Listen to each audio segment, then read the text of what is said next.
எங்கள் ஊர் எம்எல்ஏ 7 மாதத்தில் 8 தடவை கட்சி தாவினார். மின்னல் வேகம் என்ன வேகம்!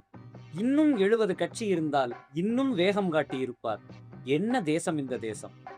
1974 கவிஞர் மீரா அவர்கள் எழுதிய ஊசிகள் என்கிற கவிதை தொகுப்பின் முதல் கவிதை வரி இது. இது பல ஊழல் தலைவர்களை பாட்டுடை தலைவர்களாக கொண்டு எழுதப்பட்ட ஒரு கவிதை தொகுப்பாகும்.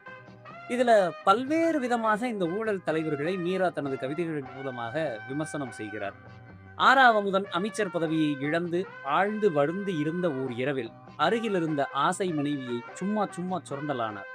அம்மா கேட்டார் ஆத்திரத்தில், ஏன்தான் இன்னும் இந்த பொல்லா பழக்கம் உங்களை விட்டு போகலையோ என்று. தேசிய செல்வனும் அந்நிய நாட்டு சிறுவனுக்கும் தத்தம் தேச பெருமைகளை பேசிக் கொண்டிருக்கும் ஒரு போட்டி நடக்கிறது. அதிலே தேசிய செல்வன் சொல்லுகிறான், எங்கள் நாட்டிலே நாய்கள் பல குட்டிகள் போடும். அந்நிய சிறுவன் சொல்லுகிறான், எங்கள் நாட்டிலும் அப்படியே. எங்கள் நாட்டிலே பன்றிகள் பல குட்டிகள் போடும். அதிசயம் இதில் என்ன? எங்கள் நாட்டிலும் அவ்வாறே. எங்கள் நாட்டிலே கட்சிகள் பற்பல குட்டிகள் போடும். அந்நிய சிறுவன் அமைதியாகி தலையை கீழே தொங்க போட்டான். இப்படி சுமார் 52 ஆண்டுகளுக்கு முன்னரே தற்கால அரசியல் நிகழ்வுகள் அனைத்தினையும் தனது கவிதைகளின் மூலமாக வெளிப்படுத்தியவர்தான் கவிஞர் மீரா.